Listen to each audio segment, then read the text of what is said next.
Baik, Bismillahirrahmanirrahim. Assalamualaikum warahmatullahi wabarakatuh. Perkenalkan, nama saya Muhammad Lamda Gibran Ramadan dari kelas 12 Hija'a. Di sini saya akan melaporkan hasil kemajuan proyek IoT saya.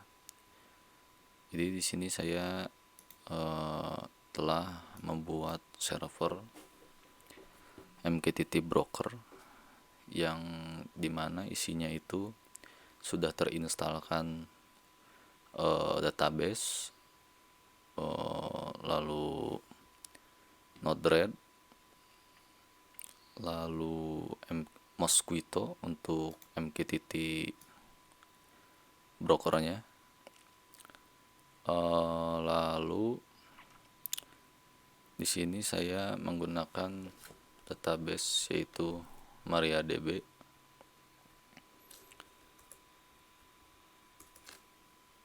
sebagai database-nya, dan saya juga telah menginstalkan versi GUI-nya yaitu PHP MyAdmin supaya lebih mudah juga diaksesnya. Lalu di sini saya sudah bisa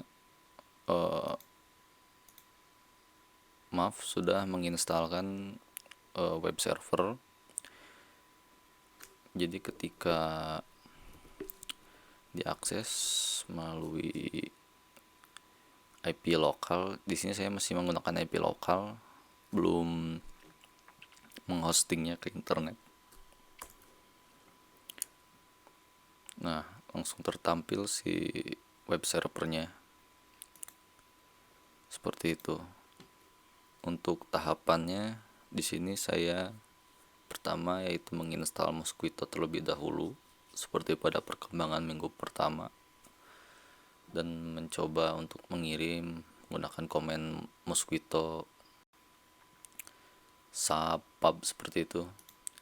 Setelah itu saya mencoba menginstal Node-RED via Node.js. Jadi di Node.js saya menggunakan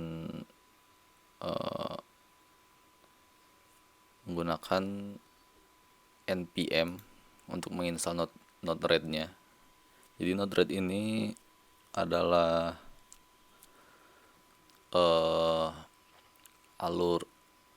alir pemrograman yang menggunakan visualisasi.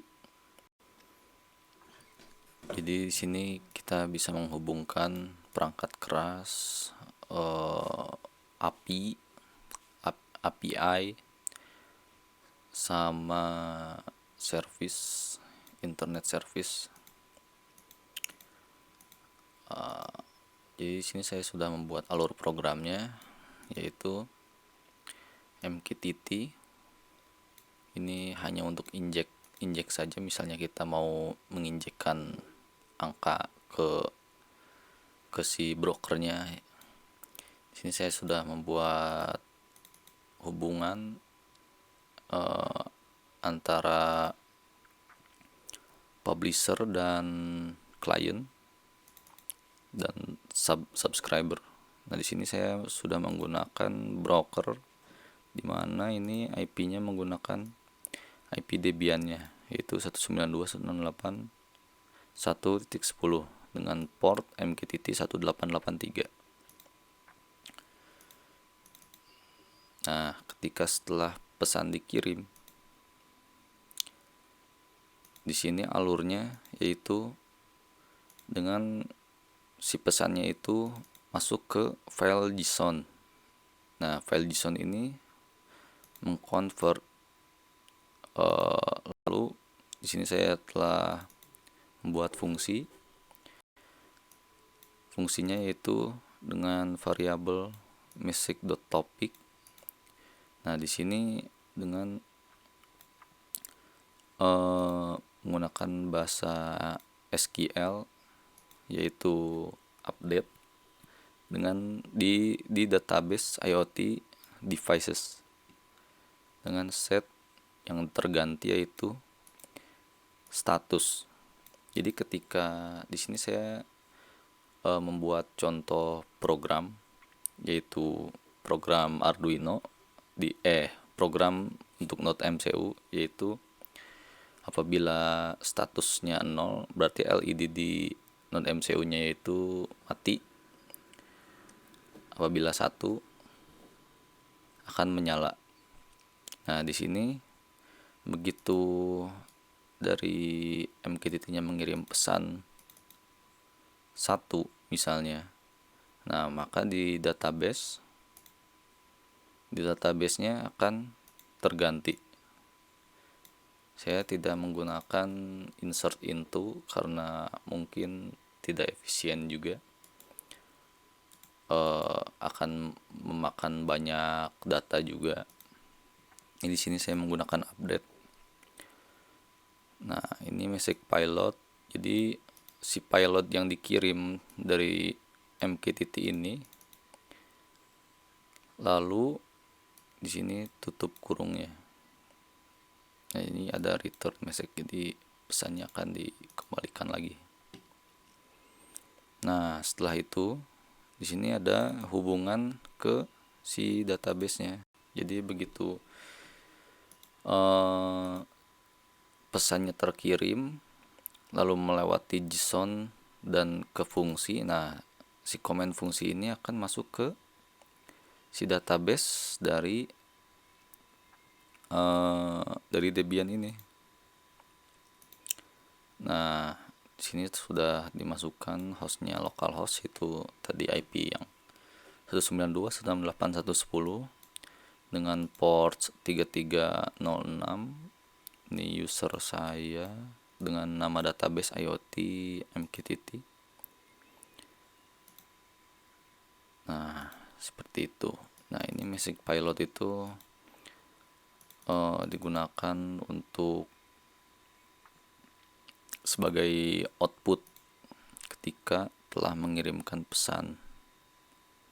Nah, di sini bisa dilihat debuggernya. Di sini saya coba kirim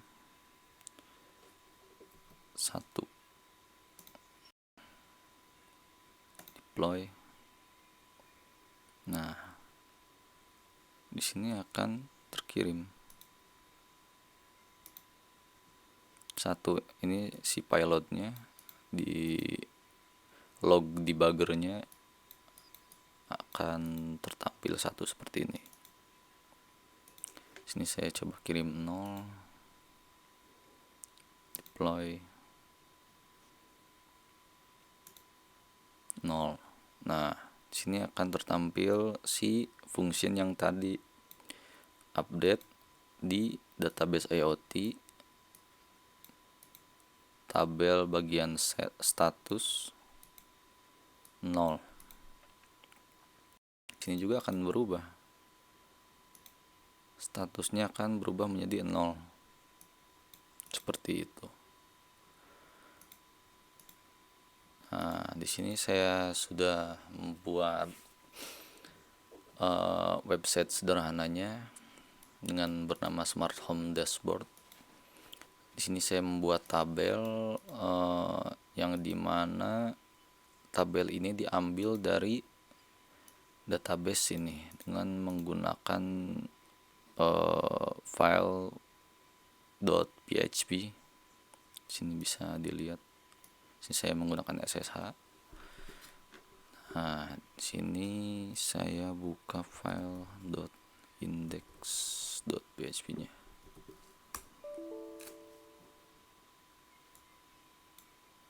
Nah, seperti ini.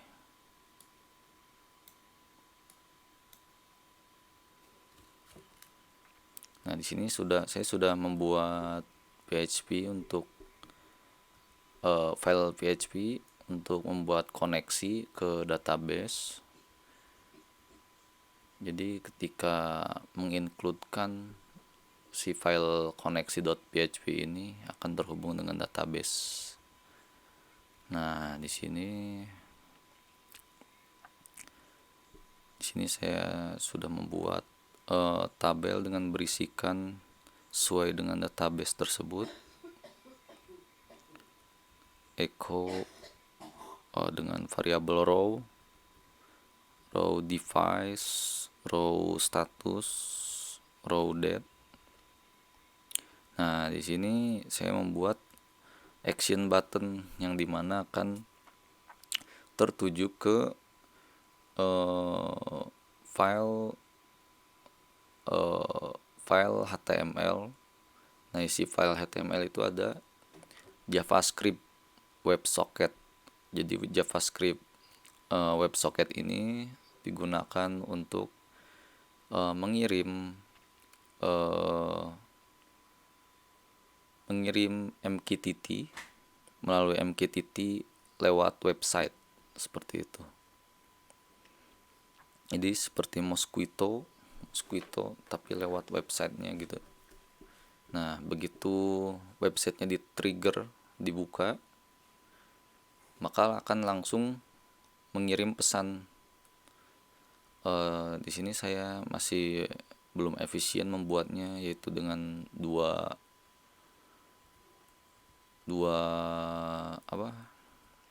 file. Sebenarnya saya bisa membuat satu file saja dengan nantinya membuat fungsi baru lagi. Saya baru terpikir untuk membuat seperti itu. Nah, di sini saya coba buka koneksi.php-nya. Nah, di sini telah terbuat fungsi PHP dengan variabel koneksi MySQLi connect. Ini digunakan untuk menghubungkan ke database MySQL.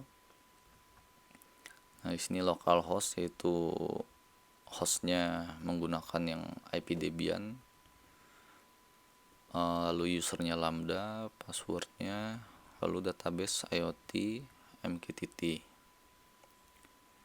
Di sini setelah membuat fungsi, apabila gagal menghubungkan akan tertulis koneksi database gagal, seperti itu.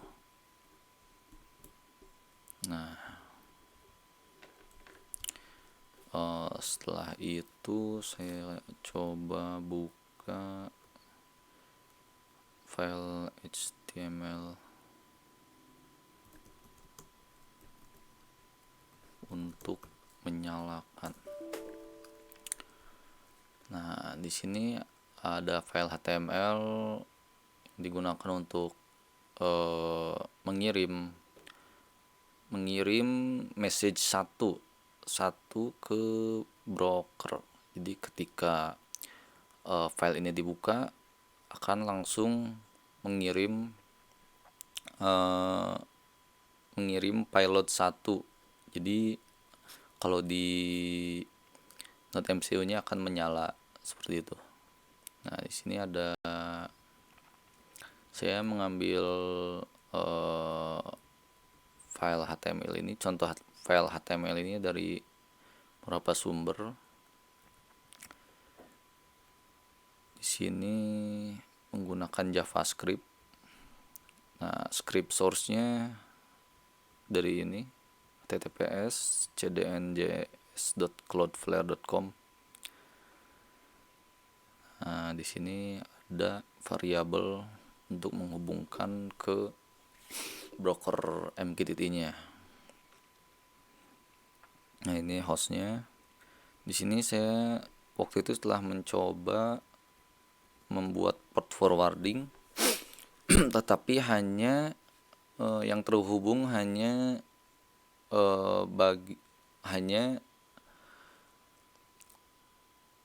one-nya saja. Jadi untuk IndiHome mungkin IP publiknya tidak bisa digunakan terlebih dahulu untuk melakukan port forwarding. Jadi yang terhubung hanya satu jaringan kelas A ini saja. Jadi saya menghubungkan broker dengan IP ini,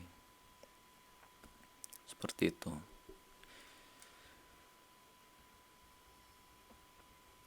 Nah, di sini Nah, untuk port WebSocket di sini menggunakan 9001. Jadi untuk konfigurasi di Mosquito-nya perlu ditambahkan listening port 9001 untuk WebSocket-nya. Lalu di sini membuat fungsi apabila koneksi gagal. Lalu sini fungsi untuk koneksi sampai berhasil. Nah, di sini fungsi on connect ini digunakan untuk mengirim si pilot tersebut. Jadi begitu di functionnya telah tertampil on message arrive atau pesan telah sampai atau telah terkonek, maka akan melakukan subscribe pada topik Lambda. Jadi di sini saya menggunakan nama topiknya Lambda. Lalu message, variable message. Nah, di sini new paho.mqdt message ini digunakan untuk mengirim si message-nya. Jadi kalau di command Mosquito-nya tuh strip m. Lalu ini message destination name-nya ke topik Lambda. Return true. Nah, di sini mqdt.send itu mengirim pesan dari si message ini, yaitu 1. Nah, di sini fungsi mqdt connect digunakan untuk melakukan koneksi pada host port. Di sini ada beberapa variabel lagi. Nah, lalu di sini strip akhirnya itu mqdt connect, menghubungkan si mqdt-nya. Seperti itu. Di sini saya bisa menggunakan fungsi lagi untuk apabila mengklik button off akan terkirim message 1. Kalau kalau off akan terkirim message 0. Kalau on berarti terkirim message 1. Tapi di sini saya baru terpikir seperti itu, jadi begitu. Saya masih menggunakan yang awal, jadi menggunakan 2 file. Yang on terhubung ke WS, yaitu mengirim pesan 1, dan off ke file WSO, mengirim pesan 0. Nah, ini sama saja sih, cuman mengirim pesannya saja yang berbeda. Nah, setelah itu sini saya akan coba. Nah, ini tampilan websitenya. Saya menggunakan web server Apache 2 untuk service web servernya. Nah, mungkin seperti itu. Di sini saya akan coba mencontohkan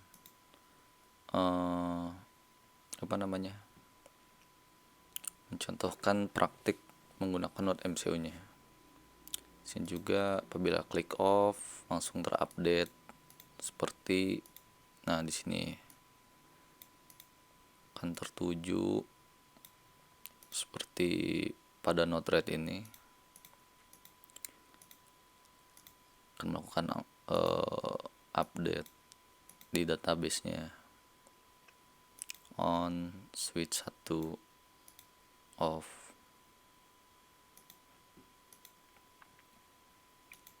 Seperti itu.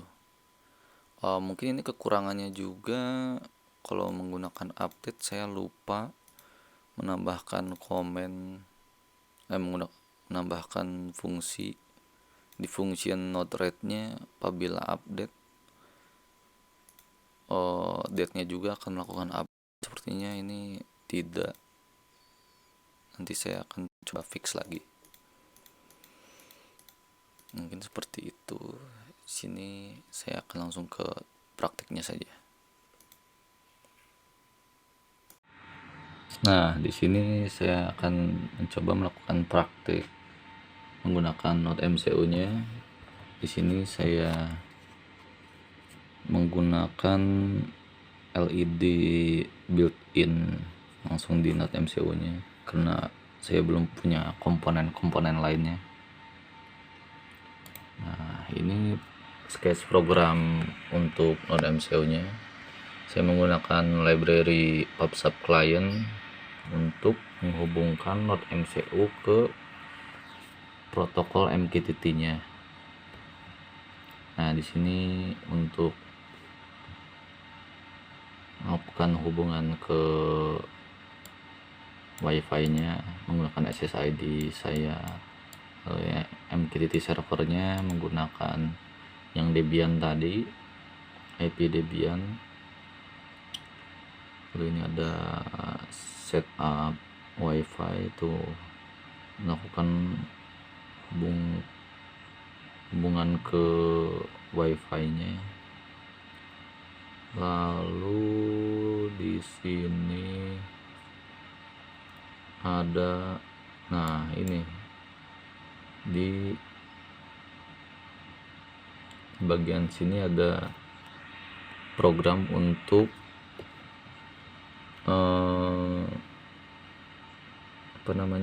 apabila mengirim payload 1, maka built-in LED, yaitu LED dari Node MCU nya akan low. Kalau di Node MCU itu low itu akan menyala si LED nya. Kalau misalnya high berarti akan mati. Nah, di sini apabila kalian menggunakan LED biasa, mungkin menggunakan pin D, misalnya D5 atau D berapa, lalu menggunakan LED high, itu berarti menyala seperti itu.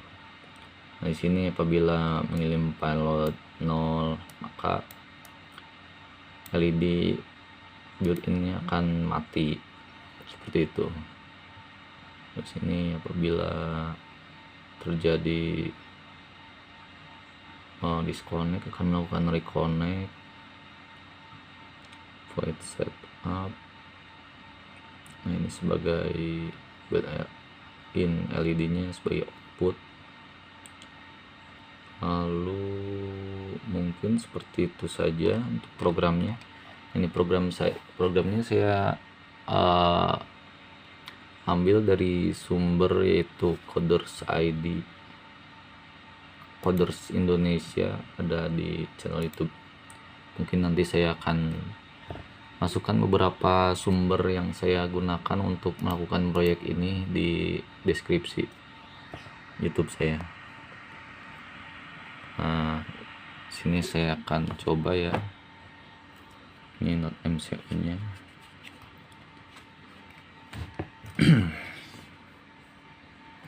Ini saya sudah injekkan ke Node MCU nya program yang tadi, jadi tidak perlu menguploadnya lagi.